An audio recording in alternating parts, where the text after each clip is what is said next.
शादी का नाम सुनते ही मेरे दिल में एक अनजाना डर समा जाता था। समाज में शादी के नाम पर जो कुछ भी होता था, वो सब मेरे लिए किसी भयावह सपने जैसा था। मैं इस बंधन से दूर रहना चाहती थी, लेकिन मेरे बार बार मना करने के बावजूद मेरे घरवालों ने मेरी शादी तय कर दी। आज मेरी शादी की रात थी। उस रात, जब हर लड़की अपने सपनों और उम्मीदों के रंगीन पंखों के साथ अपने नए जीवन की शुरुआत करती है, मैं अपने कमरे में अकेली बैठी थी, आंसुओं से भीगी हुई।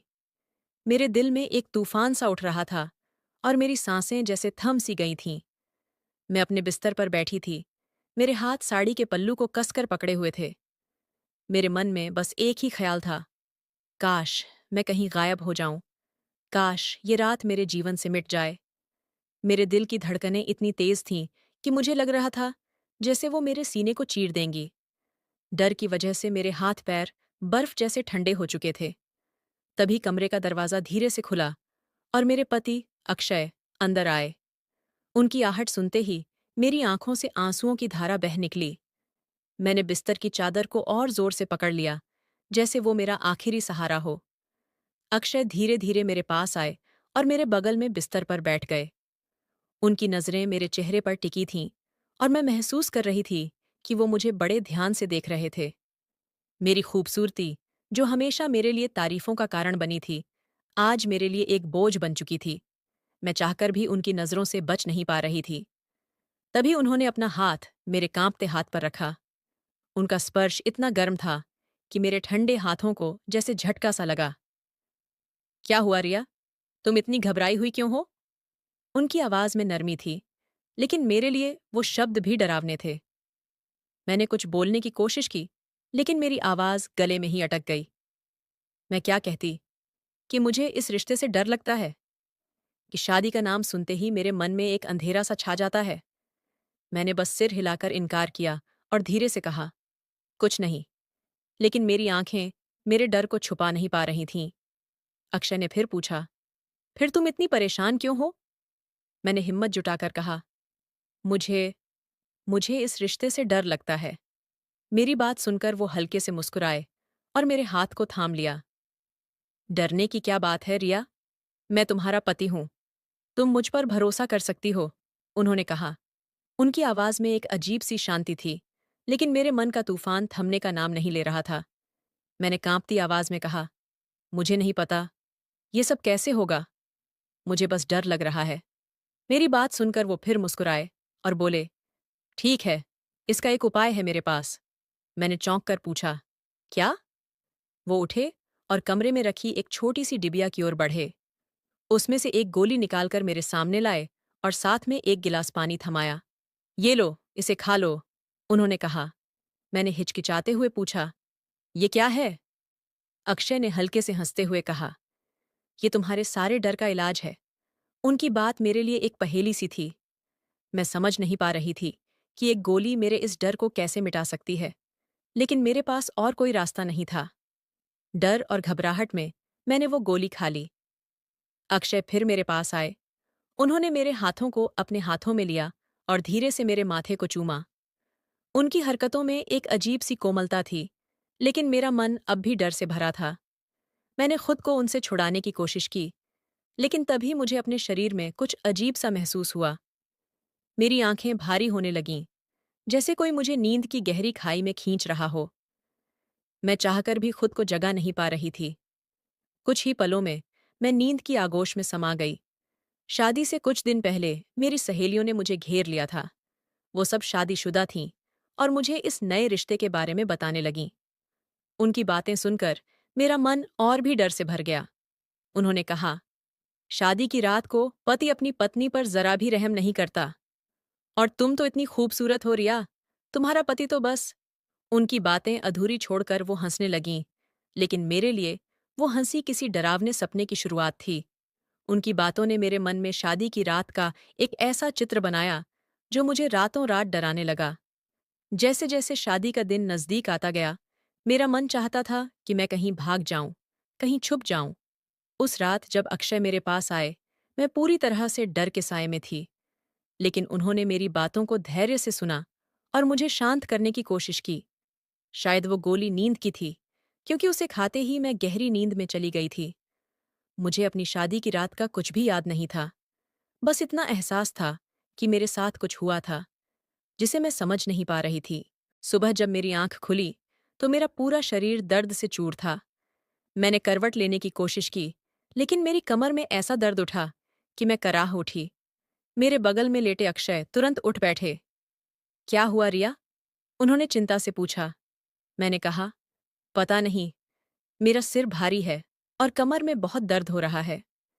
मैंने अपनी यादों को टटोलने की कोशिश की, लेकिन रात का कुछ भी याद नहीं आ रहा था।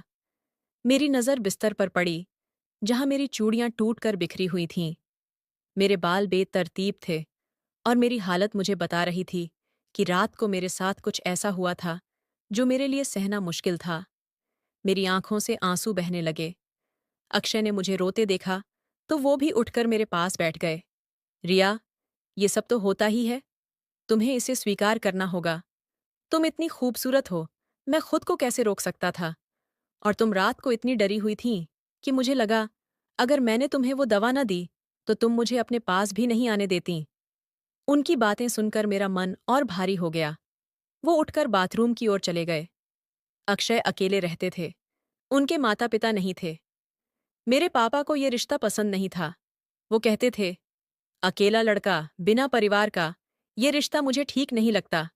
लेकिन मम्मी ने कहा, वो अच्छा कमाता है, उसका अपना घर है। अगर उसके माता पिता नहीं हैं, तो इसमें उसका क्या दोष? आखिरकार ये रिश्ता तय हो गया। लेकिन मुझे क्या पता था कि शादी की पहली रात ही मेरी ऐसी हालत हो जाएगी कि मैं उठने बैठने में भी लाचार हो जाऊंगी। जब अक्षय नहाकर बाहर आए, तो उन्होंने कहा, रिया, इस घर में अभी तुम्हारी मदद करने वाला कोई नहीं है। तुम्हें ही सब संभालना होगा। जाओ, नाश्ता बनाओ। उनकी बात में कोई बुराई नहीं थी, लेकिन मेरी हालत ऐसी नहीं थी कि मैं उठकर कुछ कर पाऊं। फिर भी मैंने हिम्मत जुटाई। बिस्तर से उठते वक्त मेरी कमर जैसे टूट रही थी। मैंने धीरे धीरे खुद को संभाला और किचन की ओर बढ़ गई। लाउंज में अक्षय फोन पर किसी से बात कर रहे थे। उनकी बातें सुनकर मेरे चेहरे पर शर्म की लाली छा गई। वो रात की बातें किसी को बता रहे थे, वो भी बिना किसी झिझक के। मैं चुपके से किचन में चली गई। कमर में तेज दर्द के बीच मैंने बड़ी मुश्किल से अपने और अक्षय के लिए नाश्ता तैयार किया। थाली में पराठे और चाय सजाकर मैंने हिम्मत जुटाई और धीरे से अक्षय से कहा, मेरी कमर में बहुत दर्द है। शायद आज रात मैं तुम्हारे साथ वक्त न बिता पाऊं। अक्षय उस वक्त चाय का प्याला मुंह की ओर ले जा रहे थे, लेकिन मेरी बात सुनकर उनका हाथ हवा में रुक गया।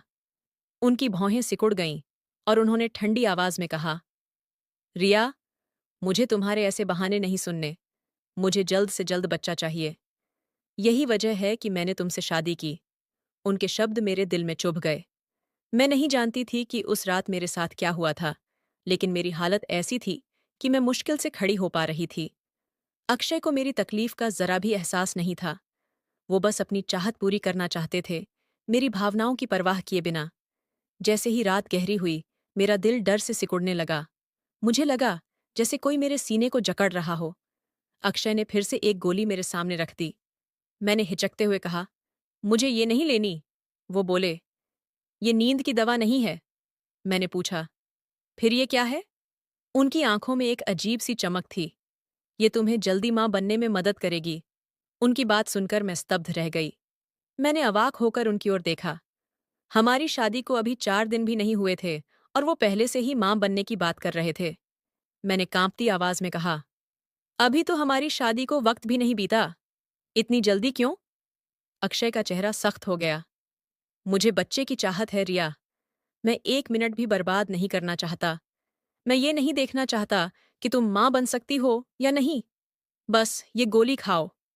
ये कहते हुए उन्होंने गोली मेरे मुंह के पास लाकर पानी का गिलास मेरे हाथ में थमा दिया।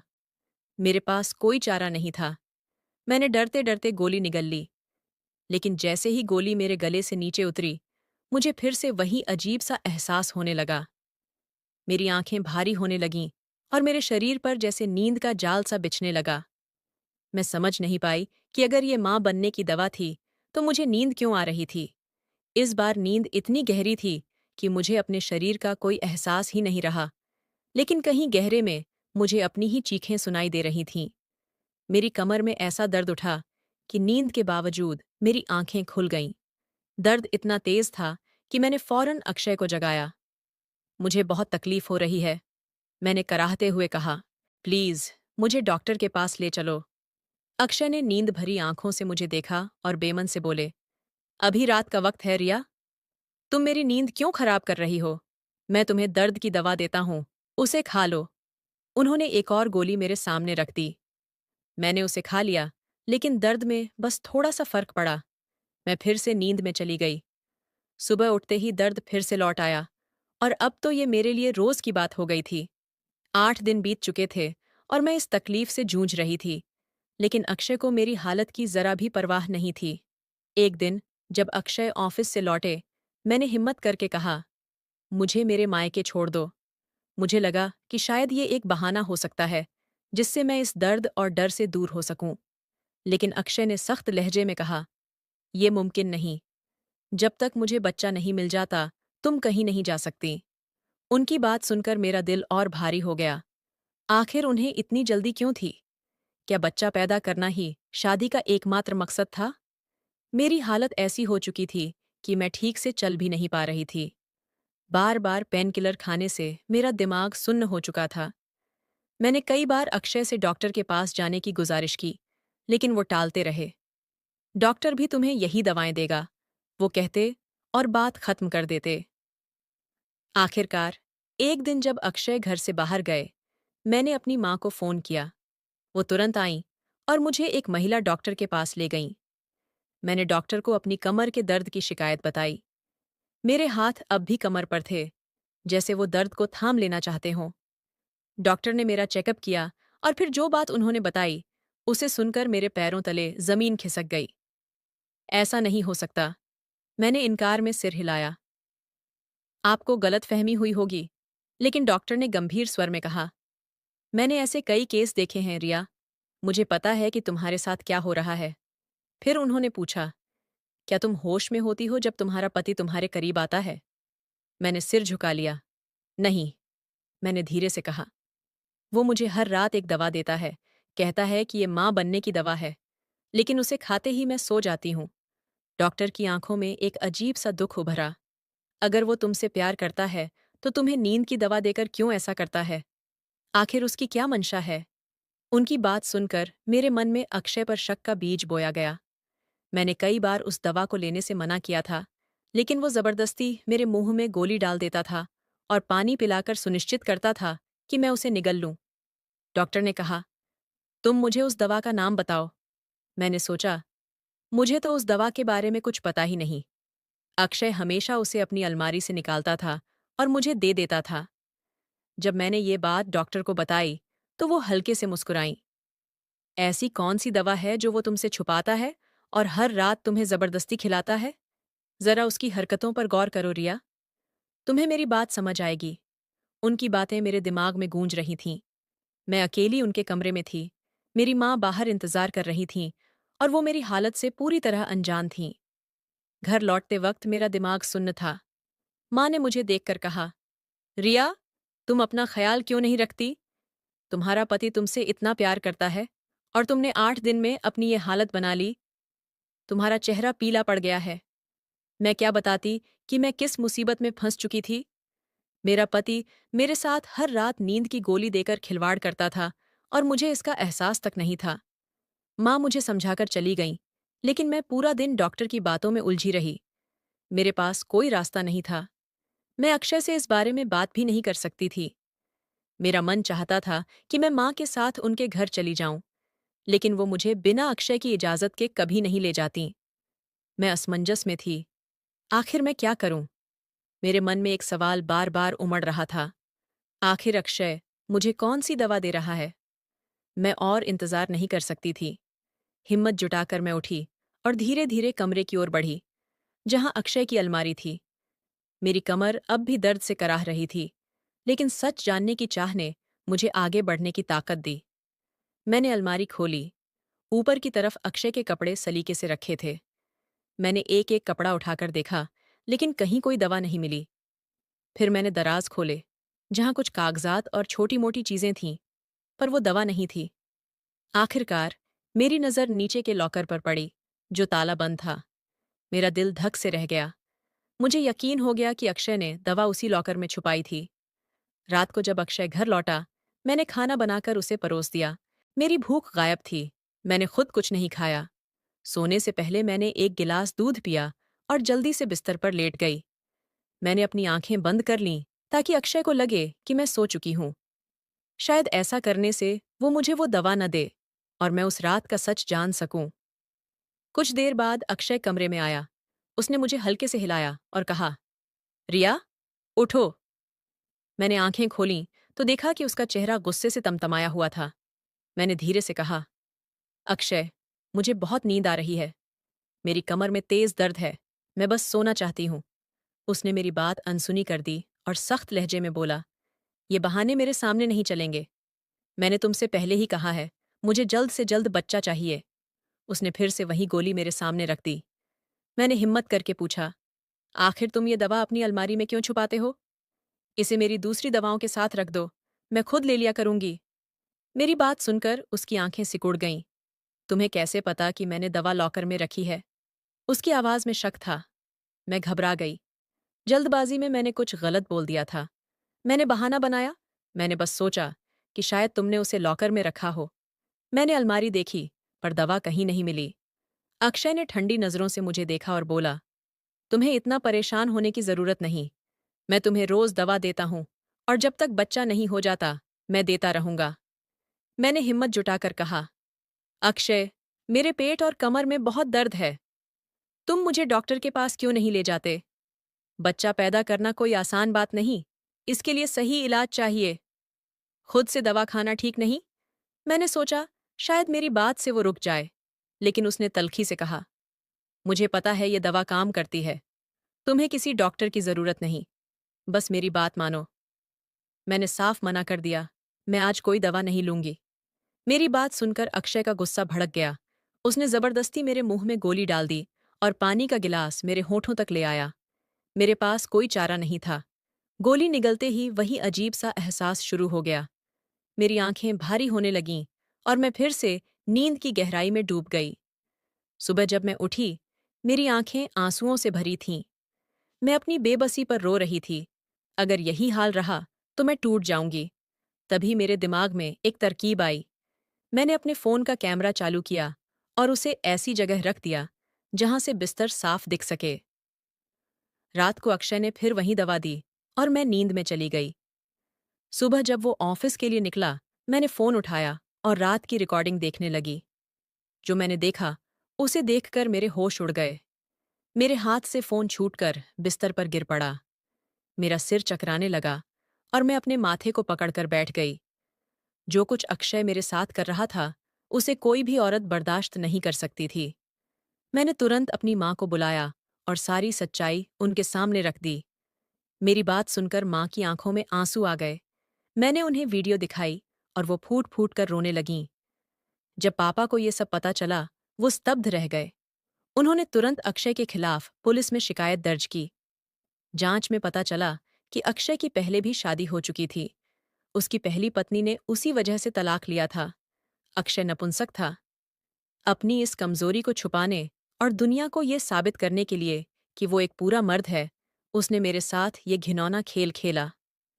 वो मुझे नींद की गोलियां देता था और अपने दोस्तों को रात में मेरे पास भेज देता था, जो मेरे साथ अमानवीय व्यवहार करते थे। मेरे पापा ने मुझे तलाक दिलवाया।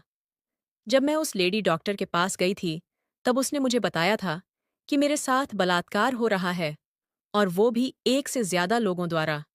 उस वक्त मैंने उसकी बात पर यकीन नहीं किया था, लेकिन अब सब साफ हो चुका था। अक्षय ने अपनी पहली पत्नी को ये जताने के लिए कि वो ठीक है, मेरी जिंदगी को नर्क बना दिया। उसने मेरे साथ ऐसा जुल्म किया जिसकी मैं कल्पना भी नहीं कर सकती थी। इस दर्दनाक अनुभव ने मुझे तोड़ दिया, लेकिन मेरे परिवार ने मुझे संभाला। मैंने फैसला किया कि अब मैं अपनी जिंदगी को नए सिरे से शुरू करूंगी। मेरे लिए ये आसान नहीं था, लेकिन मैं जानती थी कि मेरे पास हार मानने का कोई रास्ता नहीं था। तो दोस्तों, आपको ये कहानी कैसी लगी, कमेंट करके ज़रूर बताएं। अगर आपको ये कहानी पसंद आई हो, तो इसे लाइक करें और अपने दोस्तों के साथ शेयर करें। आगे भी ऐसी ही रोमांचक कहानियों के लिए हमारे चैनल को सब्सक्राइब करें और बेल आइकन दबाना ना भूलें ताकि आप हमारी कोई भी कहानी मिस न करें। धन्यवाद।